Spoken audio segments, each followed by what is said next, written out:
गाड़ी शहर की सड़कों को छोड़ती हुई गांव की ओर बढ़ने लगी थी। प्रशासनिक अधिकारी और उनका अमला गड्ढे भरे रास्तों को बड़े ध्यान से देख रहे थे। पहले इस गांव में आने के लिए रेल की पटरी के बगल वाले मिट्टी के रास्ते से आना पड़ता था। अब गांव तक पहुंचने के लिए रास्ता बन गया है। गांव में पहुंचते ही गांव के अन्य अधीनस्थ अधिकारी और कर्मचारी स्वागत के लिए तैयार खड़े थे। अधिकारी एचडी सिंह ने पहले से आदेश दे रखा था कि सभी लोग गांव के स्कूल में ही इकट्ठे हो।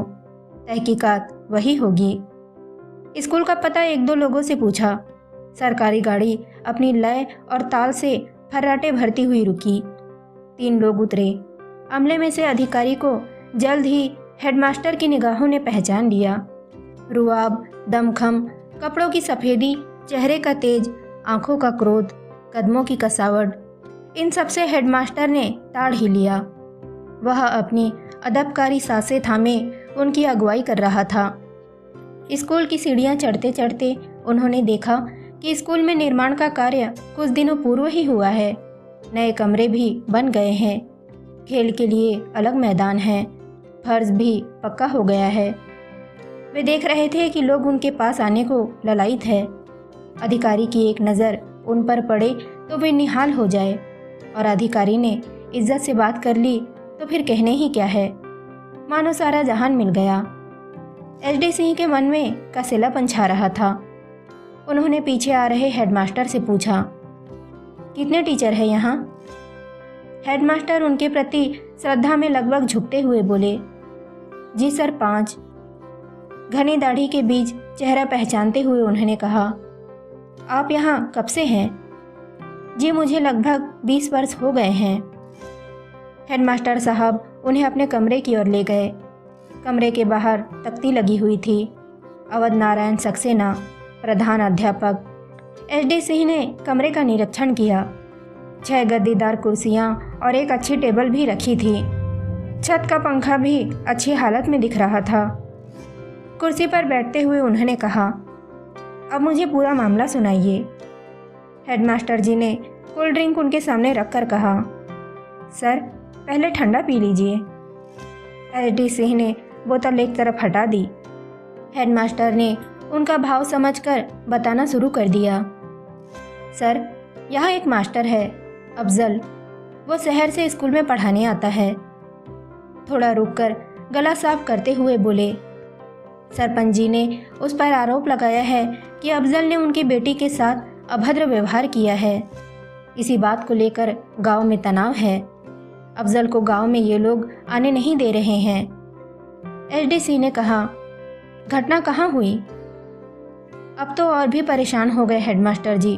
घबराते हुए बोले, सर यही स्कूल में छुट्टी के बाद हुई थी घटना।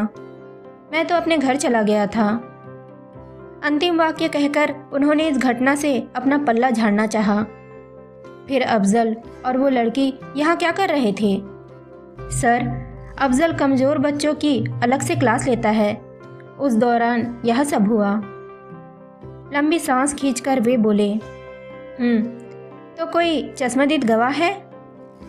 एचडी सिंह ने उनका चेहरा पढ़ना चाहा। उनके चेहरे पर पसीना बहा रहा था, जैसे लाइट जाने के बाद फ्रिज में पानी की बूंदें उगाती है। घबराते हुए बोले, नहीं सर। अच्छा अफजल कब से नौकरी कर रहा है? सर उसे यहाँ आए तो 2 साल हो गए हैं। हेडमास्टर पसीना पसीना हुआ जा रहा था। हवा का रुख तय करता है कि चिंगारी से आग जलाना है या आग लगाना। जिला मुख्यालय के अधिकारी चिंतित थे कि घटना सांप्रदायिक हिंसा न बन जाए, गांव का तनाव शहर में न फैल जाए। जरा सी बात बवंडर का रूप अख्तियार कर भीड़ के पास पहुंचती है तो भीड़ विचलित होकर अविवेकी बन जाती है और सत्य तक पहुंचने का सामर्थ्य नहीं करती। गहरी सोच में डूबे हुए सिंह साहब ने कहा, पहले भी शिक्षकों पर ऐसे आरोप लगे हैं? हेडमास्टर सकपका गए। वह क्या उत्तर दे, उसे कुछ सूझ नहीं रहा था। जी नहीं सर, उन्होंने आदेशात्मक लहजे से कहा, फरियादी को बुलाओ। एचडी सिंह के साथ आए लोग बाहर चले गए। सन्नाटा बहुत कुछ बयां करता है, उसकी अपनी भाषा होती है। स्थितियां अपने अनुरूप वातावरण का कलेवर तैयार करती हैं।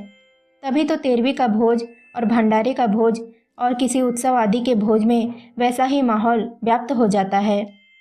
यहाँ का सन्नाटा भी राख के नीचे दबी चिंगारी के आदम दर्ज करा रहा था। रामनारायण चौधरी को बुलाया गया। उसके सिर में सफ़ेदी छा रही थी, आंखों पर चश्मा चढ़ा था। कलफ लगे कपड़ों का अकड़पन उनकी चाल में भी दिख रहा था। अपनी ठसक में एक हाथ ऊपर को थोड़ा सा उठाते हुए चौधरी नारायण ने नमस्ते की। गर्वीली अपना परिचय देते हुए कहा, मैं सरपंच रामनारायण चौधरी। सिंह साहब ने देखा कि बुढ़ापा सिर चढ़कर बोल रहा है, पर अकड़ अभी भी ज्यों की त्यों थी, मुर्दे की अकड़ की तरह। रस्सी जल गई पर बल नहीं गया। मूछें ऊपर की ओर तलवार की नोक के समान उठी हुई थी। चेहरा और चाल का चरित्र से गहरा नाता होता है। उसने सरपंच शब्द पर कुछ ज़्यादा ही जोर दिया। रसूखदार को समय और सत्ता बदलने से कोई मतलब नहीं होता। वह तो हर हाल में अपना प्रभाव जमाए रखना चाहता है। उन्होंने सरपंच की ओर इशारा करते हुए कहा, आप बताइए क्या घटना है। सरपंच ने कहना शुरू किया, अरे साहब, यह अफजल मास्टर ने हमारी लड़की के साथ गलत व्यवहार किया है। स्कूल और गांव की इज्जत की बात थी जो हमने बात गांव से बाहर नहीं जाने दी। वो पढ़ाता लिखाता कुछ नहीं, बस हमारी लड़कियों को गलत नज़रों से देखता है। उस दिन तो हद ही हो गई साहब। उसने मेरी लड़की का हाथ पकड़ा, उसके कंधे पर हाथ रखा और साहब क्या कहूँ, कहते हुए भी शर्म आती है। हम अपनी बेटी के साथ हुई घटना कैसे बताएं? अच्छा, तो आप लड़की को बुलवा दीजिए, एचडी सिंह ने बात काटते हुए कहा। सरपंच थोड़ा तैश में बोला, अरे साहब, वो छोटी है, बहुत डरी हुई है। मैं तो बता रहा हूँ ना आपको सब कुछ बता रहा हूँ। सिंह साहब ने बीच में टोकते हुए कहा, किस कक्षा में है तुम्हारी लड़की? जी कक्षा 8 में। तो तुम्हारी लड़की इतनी छोटी कक्षा में है? नहीं साहब, वो तो मेरे बेटे की बेटी है। मेरी बेटियां तो अपनी अपनी ससुराल में हैं। सिंह साहब ने कहा, आपकी लड़कियां भी इसी स्कूल में पढ़ी हैं? जी साहब। तो क्या उनके साथ भी कभी किसी ने गलत व्यवहार किया था? यह प्रश्न सुनकर सरपंच चौंक गया। उसकी बूढ़ी आंखें एचडी सिंह के चेहरे को गहराई से देखने लगी। उसने झिझकते हुए कहा, नहीं साहब। सिंह साहब ने हेडमास्टर की ओर मुखातिब होते हुए कहा, आप बताइए, क्या आपके स्कूल में पहले भी ऐसा कभी हुआ है? हेडमास्टर जी घबरा गए। वो समझ नहीं पा रहे थे कि क्या कहे। यदि सच कहते हैं तो सरपंच परेशान करेगा, लेकिन झूठ भी कैसे कहे? यदि सच पता चल गया तो फिर उनकी खैर नहीं। बीते हुए कल में पाप की परछाई व्यक्ति के मन को सदा उत्तेजित करती रहती है। वह बेचैन रहता है, कहीं सच सबके सामने ना आ जाए। सिंह साहब ने हेडमास्टर की आंखों में आंखें डालकर कहा, मास्टर जी, शिक्षक का काम सत्य बोलना है। यदि यह काम शिक्षक नहीं करेगा तो समाज किससे उम्मीद रख सकता है? धर्म भी यही कहता है कि 100 गुनहगार छूट जाए पर एक बेगुनाह को सजा न मिलने पाए। हेडमास्टर ने माथे पर छलक आए पसीने को पोंछा, फिर सरपंच की ओर देखने लगे। सिंह साहब सब कुछ समझ रहे थे। उन्होंने कहा, मास्टर जी, आपने मुझे पहचाना? हेडमास्टर उत्सुकतावश उन्हें देख रहे थे और स्मृति पटल पर जोर डाल रहे थे। अपना नाम बताते हुए वे बोले, मैं शिवदत्त सिंह। पहचाना? वे आगे बताने लगे, मैं इसी स्कूल में शिक्षक बनकर आया था। मैं उच्च जाति से नहीं था, इसीलिए पूरा गांव मेरा विरोध करता था। विशेषकर ये सरपंच जी मुझे ताने दिए जाते थे, देखो माँ साहब जा रहे हैं, अब ऐसे लोग आएंगे हमारे बच्चों को पढ़ाने। सरपंच का दबाव था कि मैं उनके घर जाकर उनके बच्चे को पढ़ाऊं, पर मेरा उत्तर था कि मेरे लिए सब बच्चे बराबर है। मैं स्कूल में ही सब बच्चों की एक्स्ट्रा क्लास लूँगा, वही पढ़ा दूँगा। वे चाहते थे कि अन्य लोगों की तरह मैं उनके घर जाकर जी हजूरी करूं, उनकी हवेली पर जाकर माथा टेकूं। मेरे मना करने पर इसे प्रेस्टीज पॉइंट बना लिया और मुझ पर आरोप लगा दिया कि मैंने इनकी लड़की के साथ बदसलूकी की है। सिंह साहब ने उन दोनों के चेहरे पढ़े, फिर बोले, अगर पुलिस केस हो जाता तो मेरा भविष्य बर्बाद हो जाता। मैंने समझदारी से काम लिया और लंबी छुट्टी पर चला गया। मैंने संकल्प लिया कि इस योग्य बनूंगा कि सब मुझे सलाम करे।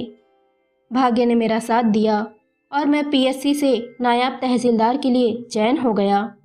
वे पानी पीने के लिए रुके, फिर बोले, वो दिन मुझे अच्छी तरह याद है।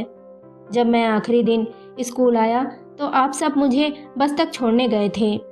सबके व्यवहार में अचानक अंतर आ गया। सब मेरा सम्मान करने लगे थे। जो सम्मान मुझे शिक्षक बनकर मिलना चाहिए, वो सम्मान प्रशासनिक अधिकारी बनकर मिला। है ना ताज्जुब की बात। सरपंच हैरान हो गया। उसकी हालत खराब हो रही थी। सिंह साहब ने उन दोनों की ओर देखा और कहा, शिक्षक का सम्मान करना सीखो। हम जैसे को अधिकारी बनाने के पीछे शिक्षक का ही हाथ होता है। हेडमास्टर घिघियाते हुए बोले, सर, आप तो सब जानते हैं, हम पानी में रहकर मगर से बैर कैसे कर सकते हैं। सिंह साहब बोले, हेडमास्टर जी, शिक्षक सच को सच और झूठ को झूठ नहीं कहेगा तो हम बच्चों को क्या सिखाएंगे। मैं तो शिक्षक ही बने रहना चाहता था, पर आप सबने मुझे मजबूर कर दिया कि मैं इस पद को हासिल करूं, जिसे लोग सलाम ठोकते हैं। सलाम ठोकना और सम्मान करना दोनों में बहुत अंतर है। अधिकारी जब तक पद पर रहेगा तब तक लोग उसे सलाम ठोकेंगे, पर शिक्षक के रिटायर होने के बाद भी लोग उसका सम्मान करेंगे। हेडमास्टर घबराकर पसीना पसीना हुए जा रहा था। सिंह साहब बोले, ये मैं जानता हूँ कि अफजल निर्दोष है। जो मेरे साथ हुआ है वही उसके साथ भी हुआ। फर्क बस इतना है कि वो आपके जाल से बच नहीं पाया। मैंने उसके भी बयान दर्ज किए हैं। उसे पीटने की कोशिश भी की गई। बच्चों को उसके खिलाफ भड़काया। बच्चों ने मना किया तो उन्हें फेल करने की धमकी दी गई। स्कूल में उसके विरुद्ध जाने क्या क्या लिखा तुम लोगों ने। सरपंच की ओर देखते हुए बोले, एक और शिवदत्त सिंह मत बनने दो। लोगों का विश्वास उठ जाएगा शिक्षक की नौकरी से। अफजल का रिकॉर्ड देखा है मैंने, वो बहुत इंटेलिजेंट है।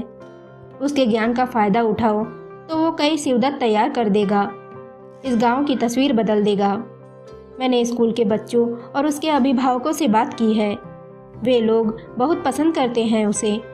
इस गांव को जातिगत और स्वार्थगत मुद्दों से दूर रखो। स्वार्थ की पूर्ति के लिए किस तरह लोग अकारण ही घटना और दुर्घटना को कल्पना का जामा पहना देते हैं। सुनने वाले उन पर आंख बंद करके विश्वास कर लेते हैं और कूद पड़ते हैं वे हवन कुंड में।